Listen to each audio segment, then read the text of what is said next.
ஒட்டுமொத்த யாழ்ப்பாண மக்களையும் சோகத்தில் ஆழ்த்தியிருக்கிறது நேற்றைய கோர விபத்து சம்பவம். மோட்டார் சைக்கிளை பல ஆசைகளோடு பல போராட்டங்களின் பின்னர் புதிதாக வாங்கிய முதல் நாளிலேயே 2 பேரின் உயிர்களும் காவு வாங்கப்பட்டிருக்கிறது. தொலைபேசியில் வாட்ஸ்அப் பாவிப்பவர்களுக்கான அவசர அறிவிப்பொன்றை இன்றைய தினம் போலீசார் விடுத்திருக்கிறார்கள்.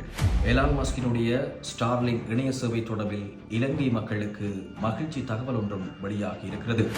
எனவே இந்த விடயங்கள் தொடர்பில் ஆராய்வதாகத்தான் இன்றைய தினம் இந்த காணொலி அமையவிருக்கின்றது.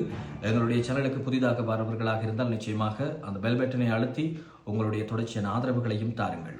அதேபோல புலம்பெயர்ந்து வாழக்கூடிய உறவுகள், இலங்கையில் இருக்கக்கூடிய உங்களுடைய உறவுகளுக்கான பிறந்த நாட்களோ அல்லது திருமண வைபவங்களோ எந்த விசேட நிகழ்வுகளாக இருந்தாலும் சரி, அவர்களுக்கான பரிசு பொருட்களை அனுப்பி அவர்களுடைய நிகழ்வுகளை சந்தோஷப்படுத்த வேண்டுமாக இருந்தால் நிச்சயமாக ஜஃப்னா சர்ப்ரைஸ் கிஃப்ட் டெலிவரியை தொடர்பு கொள்ளுங்கள். உங்களுக்கான சேவையை திருப்திகரமான முறையில் அமைத்து தர அவர்கள் தயாராக இருக்கிறார்கள். வணக்கம் உறவுகளே, மற்றும் ஒரு காணொலி மூலமாக சந்திப்பதில் மகிழ்ச்சி. அதன்படி இன்றைய தினம் 3 பிரதான முக்கியமான செய்தி நிலைமைகள் தொடர்பாகத்தான் பார்க்க இருக்கின்றோம். அதன்படி முதலாவது செய்தி நிலைமையாக இந்த எலான் மஸ்க் அவர்கள், உங்களுக்கு தெரியும், உலகினுடைய மிகப்பெரிய பணக்காரராக இருக்கக்கூடியவர். தொடர்ச்சியாக இந்த ஸ்பேஸ் எக்ஸ், அதே போல டெஸ்லா, அதே போன்று இந்த எக்ஸ் தளம் முதலானவற்றினுடைய முக்கிய நிறைவேற்று பணிப்பாளராகவும் ஓனராகவும் இருக்கக்கூடியவர் தான் இந்த எலான் மஸ்க் அவர்கள். அவருடைய ஸ்டார்லிங் இணைய சேவை இலங்கைக்கு வரப்போவதாக அண்மை காலங்களாக சில தகவல்கள் வெளியாகி இருந்தன. அதன்படி இன்றைய தினம் அது தொடர்பிலான உறுதிப்படுத்தப்பட்ட தகவல் வெளியாகி இருக்கின்றது. இன்று முதல் ஸ்டார்லிங் இணைய சேவையை இலங்கையில் பெற்றுக்கொள்ளலாம் என்பது தொடர்பான ஒரு மகிழ்ச்சி தகவல் தான் வெளியாகி இருக்கின்றது. சிலருக்கு இந்த ஸ்டார்லிங் இணைய சேவை தொடர்பில் சில நேரம் புரியாமல் இருக்கலாம். எனவே புரியாதவர்களுக்கான சிறிய விளக்கம் தான். புரிந்தவர்கள் அதனை கடந்து செல்லுங்கள். உண்மையில் இந்த ஸ்டார்லிங் இணைய சேவை என்பது வெளிநாடுகளில் பல நாடுகளில் இருக்கின்றது. இந்த சேவை மூலமாக இலங்கைக்கு கிடைக்கும் நன்மை என்னவென்று சொல்லி பார்த்தீர்கள் என்று சொல்லி சொன்னால், இணைய சேவையில் பாரியதொரு வளர்ச்சி மாற்றம் என்பது நிச்சயமாக ஏற்படும். குறிப்பாக இந்த இணைய சேவை எவ்வாறு கிடைக்கின்றது என்று சொல்லி சொன்னால், நேரடியாக செயற்கைக்கோள்கள் மூலமாகத்தான் இந்த இணைய சேவை வழங்கப்படும். எனவே தங்கு தடையின்றி இந்த இணைய சேவைகள் இலங்கையினுடைய எந்த பகுதிகளிலிருந்து நீங்கள் அனுபவிக்கக்கூடியதாக இருக்கும்.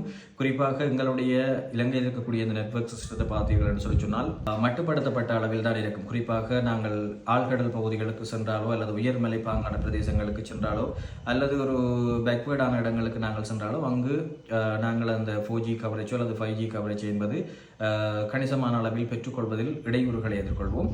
எனவே அவ்வாறான பிரச்சனைகளை இந்த ஸ்டார்லிங் இணைய சேவைகள் மூலமாக தீர்த்து கொள்ளக்கூடியதாக இருக்கும். காரணம் என்னென்று சொல்லி சொன்னால், சாதாரணமான எங்களுடைய 5G சேவைகளை விட பல மடங்கு ஆற்றல் வேகம் கொண்டவையாகத்தான் இந்த ஸ்டார்லிங் இணைய சேவையினுடைய தொழிற்பாடு இருக்கும். எனவே நிச்சயமாக இலங்கை மக்களுக்கு இது ஒரு பெரிய வரப்பிரசாதமாகத்தான் அமையும் என்று சொல்லி நானும் நினைக்கிறேன். எனவே இன்று முதல் இந்த ஸ்டார்லிங் இணைய சேவையை பெற்றுக்கொள்ளலாம் என்பதான உத்தியோகபூர்வ அறிவிப்பு வழியாக இருக்கின்றது. அதனுடைய கட்டண விவரங்கள் தொடர்பான விடயங்கள் வெப்சைட் மூலமாக வெளியிடப்பட்டிருக்கின்றது. எனவே அது தொடர்பிலான தகவல்களை நீங்கள் அதன் மூலமாக பெற்றுக்கொள்ளக்கூடியதாக இருக்கும். தொடர்ந்து வாட்ஸ்அப் பாவனையாளர்களுக்கான மிக முக்கியமான அறிவித்தல் ஒன்றை இலங்கை போலீஸ் திணைக்களம் வெளியிட்டிருக்கின்றது. அதன்படி இந்த வாட்ஸ்அப் தொடர்பாக தனிநபர்களினுடைய கணக்குகள் திருடப்பட்டு, அதாவது ஹேக் செய்யப்பட்டு அங்கே நிதி மோசடிகள் தொடர்பிலான விடயங்கள் அநேகம் சமகாலங்களில் இடம்பெற்று வருவதாகத்தான் போலீசார் அறிவித்திருக்கிறார்கள். எனவே இந்த வாட்ஸ்அப் பாவனையாளர்கள் நிச்சயமாக இது தொடர்பில் விழிப்புணர்வாக இருக்க வேண்டும் என்பது தொடர்பாகத்தான் அறிவித்தல் விடுக்கப்பட்டிருக்கிறது. இவ்வாறு தனிநபர்களினுடைய வாட்ஸ்அப் கணக்குகள் ஹேக் செய்யப்பட்டு அங்கே அவர்களினுடைய இந்த வங்கி விவரங்கள் முதலான தகவல்கள் திருடப்படுகின்றன. திருடப்பட்டு அவர்களுடைய வங்கி கணக்குகளிலிருந்து பணம் திருடப்படுகின்றதாகவும் தான் இந்த அறிவித்தல் வெளியிடப்பட்டிருக்கின்றது. எனவே நிச்சயமாக மக்கள் இது தொடர்பில் அவதானமாக இருக்க வேண்டும். இவ்வாறு இந்த வாட்ஸ்அப் கணக்குகள் திருடப்படுவதன் மூலமாக இந்த வங்கி கணக்குகளினுடைய நிதி மோசடி தொடர்பிலான விடயங்கள் மட்டும் இடம்பெறாது. அங்கே உங்களுடைய தனிப்பட்ட ரீதியிலான படங்கள், வீடியோக்கள் என்பதும் திருடப்படுவதற்கான வாய்ப்புகள் அதிகமாக இருக்கின்றது.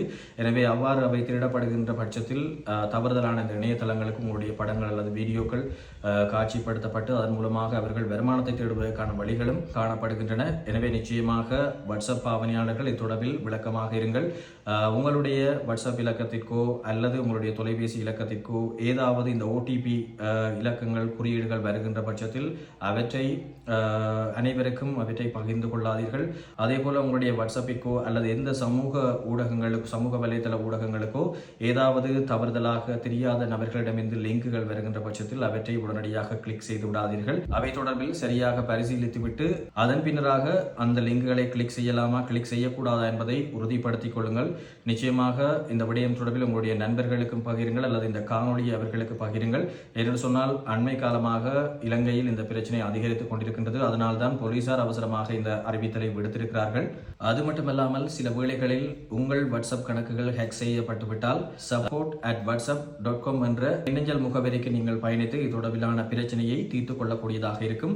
அல்லது அந்த விடயங்களை தீர்த்துக் கொள்ள முடியாமல் தொடர்ச்சியாக அதன் மூலமாக உங்களுடைய வங்கி கணக்குகளில் பணம் ஏதும் திருடப்படுகின்ற பட்சத்திலோ அல்லது உங்களுடைய பர்சனலான தகவல்கள் திருடப்பட்டு பொது வழிகளில் பகிரப்படுகின்ற சந்தர்ப்பங்கள் ஏதும் ஏற்படுகின்ற பட்சத்தில் அதற்கு பின்னரும் காத்திருக்காமல் நேரடியாக சைபர் கிரைம் உங்களுக்கு தெரியும். இந்த சமூக வலைதளங்கள் சமூக ஊடகங்கள் வாயிலாக இடம்பெறுகின்ற நிதி மோசடிகள் அல்லது அது தொடர்பிலாக இடம்பெறக்கூடிய இந்த வன்முறை சம்பவங்கள் தொடர்பிலாக முறைப்பாடுகளை தெரிவிக்கக்கூடிய இடம்தான் இந்த சைபர் கிரைம்ஸ். எனவே அவர்களுடைய இணையதள முகவரியையும் நான் இதில் பதிவிடுகின்றேன். நீங்கள் அந்த இணையதளத்தின் ஊடாகவும் தொடர்பிலான முறைப்பாடுகளை மேற்கொள்ளக்கூடியதாக இருக்கும். அல்லது நீங்கள் நேரடியாக போலீஸ் நிலையத்துக்கு சென்றாலே இந்த சைபர் கிரைம் தொடர்பிலான குற்றங்களை முறைப்பாடுகளை பெறுவதற்காக அங்கே இதற்கென்று சொல்லி தனிப்பட்ட யூனிட் இருக்கும். நீங்கள் அங்கே சென்று உங்களுடைய முறைப்பாடுகளையும் தெரிவித்துக் கொள்ளலாம். எனவே நிச்சயமாக வாட்ஸ்அப் ஆவணியாளர்கள் உங்களுடைய நண்பர்களுக்கு இந்த விடயத்தை பகிர்ந்து கொள்ளுங்கள். இது இலங்கையில் மட்டுமல்ல அநேகமான பல நாடுகளிலும் இவ்வாறான மோசடிகள் தொடர்ச்சியாக ஈடுபட்டுக் கொண்டிருக்கின்றது. எனவே நிச்சயமாக உங்களுடைய நண்பர்களுக்கும் பகிர்ந்து கொள்ளுங்கள். அடுத்ததாக மிக முக்கியமான செய்திலமையாக பார்த்தீர்கள் சொன்னால் யாழ்ப்பாணத்தில் தான் நேற்றைய தினம் ஒரு கோர விபத்து சம்பவம் இடம்பெற்றிருந்தது. உண்மையில் இலங்கையில் ஒவ்வொரு நாளும் தொடர்ச்சியாக இந்த விபத்துக்கள் மூலமாக பல்வேறு நபர்கள் உயிரிழந்து கொண்டிருக்கிறார்கள். தொடர்ந்து விபத்து சம்பவங்கள் இடம்பெற்றுக் கொண்டுதான் இருக்கின்றன. அந்த விடயங்களை நாங்களும் தொடர்ச்சியாக இந்த சமூக ஊடகங்கள் வாயிலாக பார்த்து கொண்டுதான் இருக்கின்றோம். அப்படி இருக்கையில் நேற்றைய தினம் 17 மற்றும் 18 வயதுடைய 2 இளைஞர்கள் தான் இவ்வாறு இந்த விபத்து சம்பவத்தில் பலியாகி இருந்தார்கள். உண்மையில் இது ஒரு செய்தி என்பதை தாண்டி நிச்சயமாக ஒரு விழிப்புணர்வுக்காகத்தான் இந்த இடத்தில் நான் பதிவிடுகின்றேன். காரணம் என்ன என்று சொல்லி சொன்னால் எங்களுடைய தலைமுறையினர் குறிப்பாக இந்த இளைஞர்கள் இவ்வாறான விபத்துகளில் சிக்கி தொடர்ந்தும் உயிரிழந்து கொண்டிருக்கின்றார்கள். உண்மையில் அந்த செய்திகளை சமூக ஊடகங்களில் பார்க்கும்போது அவ்வளவு வலியை ஏற்படுத்தக்கூடிய ஒரு விடயமாக இருக்கின்றது. அதுபடி நேற்றைய இந்த சம்பவம் பார்த்தீர்கள் என்று சொல்லி சொன்னால் புன்னாலை கட்டுவான் சந்திக்கு யாழ்ப்பாணம் புன்னாலை கட்டுவான் சந்திக்கு அண்மையாகத்தான் இந்த விபத்து சம்பவம் இடம்பெற்றிருந்தது. நேற்றைய தினம் குறிப்பாக 7 மணிக்கு பின்பதாக இரவு 7 மணிக்கு பின்பதாக இந்த 2 இளைஞர்கள் மோட்டார் சைக்கிளில் புன்னாலை கட்டுவான் சந்தையிலிருந்து சுன்னாகம் நோக்கி பயணித்துக் கொண்டிருந்திருக்கிறார்கள். அப்போது திடீரென ஒரு மாடு குறுக்கிட்டதன் காரணமாக வேக கட்டுப்பாட்டை இழந்து இவர்கள் வீதியோர மதிலுடன் தான் மோதி இருக்கிறார்கள். அவ்வாறு மோதியதில் சம்பவ இடத்திலேயே அந்த மோட்டார் சைக்கிளை செலுத்திய நபர் சம்பவ இடத்திலேயே உயிரிழந்திருக்கிறார். அதே போல மற்ற பின்னுக்கு இருந்த அந்த இளைஞர் தெளிப்பளை வைத்தியசாலையில் அனுமதிக்கப்பட்ட வேளையில் அவருடைய உயிரும் பறிபோயிருந்தது. இதில் மிகவும் துக்கமான விடயம் என்னவென்று சொல்லி சொன்னால் இவர்கள் நேற்றைய தினம்தான் அந்த மோட்டார் வண்டியை புதிதாக வாங்கி இருப்பதாகவும் நேற்றைய தினமே அவர்களுடைய உயிர் அந்த பைக் மூலமாகவே பறிபோயிருக்கின்றது என்பதுதான் யாழ்ப்பாண மக்களை மிகவும் சோகத்தில் ஆழ்த்தி இருக்கக்கூடிய ஒரு செய்தியாக மாறியிருக்கின்றது. உண்மையில் இந்த காணொலியை பார்த்து கொண்டிருப்பவர்கள் நீங்கள் ஏதோ ஒரு வகையில் குடும்ப அங்கத்தவராகத்தான் இருப்பீர்கள். அம்மாவோ அல்லது அப்பாவோ அல்லது சகோதரர்களாகத்தான் இருப்பீர்கள். இது ஒரு செய்தி என்பதை தாண்டி நாங்கள் கடந்து செல்லாமல் நிச்சயமாக உங்களுடைய பிள்ளைகள் தொடர்பில் நீங்களும் விழிப்புணர்வாக இருங்கள். உண்மையில் பிள்ளைகள் அல்லது சகோதரர்கள் இப்படி ஏதாவது மோட்டார் வண்டிகள் தொடர்பில் அந்த வயசில் ஆசைப்படும் போது அதை வாங்கி கொடுப்பது என்பது அனைவரும் வழக்கமாக செய்கின்ற ஒரு விடயமாகத்தான் இருக்கும். அவர்களுடைய அந்த வயது அதே நேரம் அவர்களுடைய அனுபவம் தொடர்பில் நிச்சயமாக பெற்றோராக இருக்கட்டும் சரி அல்லது உறவுகளாக இருக்கட்டும் சரி உங்களுக்கு தெரியும். எனவே அந்த விடயங்களை ஆராய்ந்து அதன் பின்னராக அவர்களுக்கு இந்த மோட்டார் வண்டிகளையோ அல்லது வாகனங்களையோ எடுத்துக் கொடுப்பது பற்றி சிந்தியுங்கள். அவ்வாறு நீங்கள் சிந்திக்கின்ற பட்சத்தில் நிச்சயமாக இவ்வாறான இழப்புகளை தவித்துக் கொள்ளக்கூடியதாக இருக்கும். அதே போல இளைஞர்களும் நிச்சயமாக இந்த விடயங்கள் தொடர்பில் விழிப்புணர்வுடன் இருங்கள். என்று சொன்னால் புதிதாக பைக்கை வாங்கினோம், அதை முறுக்கினோம், கெத்து காட்டினோம் என்று சொல்லி இல்லாமல் எங்களுடைய உயிரிழப்பு என்பது நிச்சயமாக உங்களுடைய குடும்பத்தையும் பாதிக்கும். எனவே அந்த விடயங்கள் தொடர்பில் அனைவரும் சிந்தியுங்கள். முடிந்தளவு உங்களுடைய நண்பர்களுக்கும் இந்த விடயத்தை பகிர்ந்து கொள்ளுங்கள். ஏனென்று சொல்லி சொன்னால் நேற்றைய தினம் உயிரிழந்த அந்த தம்பிமாரினுடைய வயதை பார்த்தீர்கள் என்று சொல்லி சொன்னால் ஒருவருக்கு 17 வயது, அதே போல மற்றவருக்கு 18 வயது. நிச்சயமாக அவர்கள் இறப்பதற்கான வயது இதுவல்ல. நேற்றைய தினம் அவர்களுக்கான காலம் சரியில்லை என்று சொல்லித்தான் நானும் நினைக்கிறேன். என்று சொன்னால் மாடு குறுக்கிட்டதன் விளைவாகத்தான் அந்த விபத்து சம்பவம் இடம்பெற்றிருக்கின்றது. எனவே அந்த தம்பிமாருக்கான ஆழ்ந்த இரங்கல்களையும் இந்த காணொலி மூலமாக தெரிவித்துக் கொள்கிறேன்.